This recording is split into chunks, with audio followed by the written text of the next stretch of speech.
The next problem in homework 9 that I want to focus on is knowing the properties of the common types of nuclear radiation. And this is something that's actually not in your textbook, or at least I can't find it in your textbook.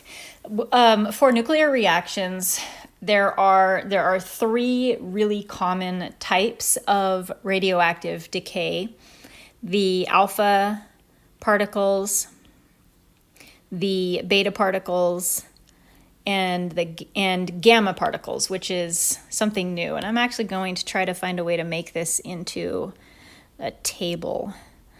Alpha, let's see if I can do it down here. Alpha versus beta versus gamma. The symbol for gamma looks like a fish pointing down. Beta and alpha.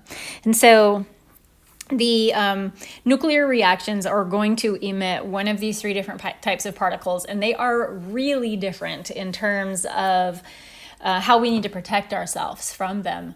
Alpha particles, because remember they are helium atoms, so they are a total helium atom. They're actually really, relatively speaking, they're really, really big. They're very heavy. And because they're so big and heavy, they pose very little, essentially no threat to human health at all. They cannot make it through really any sort of barrier at all. So you can protect yourself from alpha particles just simply by having skin. They can't pass through your skin. You can stop them with a piece of paper. So they're really not much to worry about. They have a mass of 4 mass units. And so just using our mass units, they have a mass of 4. And they have a charge of +2. Beta particles, on the other hand, are a little bit scarier. Remember that these are electrons. They are like free-range electrons. And because of that, they're really small and they move pretty fast. And they can pass through your skin, so they do need to be, you do need to have protection against them. They cannot pass through thick clothing, so you can protect yourself by wearing appropriate clothing. You can also protect yourself just by moving away. They can't travel very far, so stand back. If you stand like maybe 6 feet away, you're good. And you can also protect yourself just with regular walls. So if you're working in a laboratory and somebody in the lab next to you is working with beta particles, as long as there's a wall in between you and them, you're going to be fine. For beta particles, because they're so small, we say that they essentially have no mass at all. They do have a little bit of a mass, but it's basically negligible. And as you know, their charge, not change, charge is a -1 because they are an electron. Now, the gamma particles are the ones we haven't talked about yet. Gamma particles are super high energy. They're photons, which we haven't talked about since 161. There's not a whole lot that you can do to protect yourself from gamma radiation. Typically, if we're working with gamma radiation, we work behind a thick concrete barrier. Thick concrete. It's very much like X-rays. You want to stand behind a big concrete wall, or you can wear lead. So at the doctor's office, if you're getting an X-ray, they have you wear a lead shield to protect you from the radiation.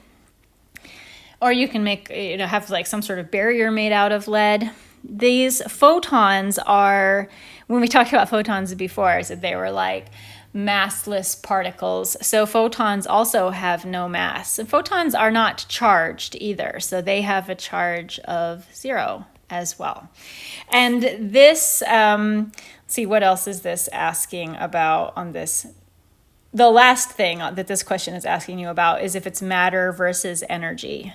Gamma is just straight energy, whereas alpha and beta are, oh boy, is beta a mass or is it an energy? Alpha particles are definitely mass. Let's go do a couple problems and we'll see. So alpha particle is matter. Its mass is 4. Its charge is +2. And it can be stopped by anything.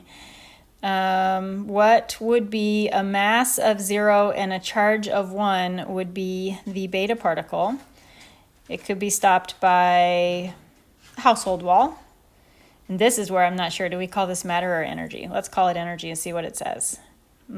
It's matter. Oh. Let's try another one. Gamma, energy. Beta, energy. Gamma has no mass, has no charge. Beta has no mass, has a charge of -1. Gamma needs to be stopped with concrete. Beta can be stopped with a household wall.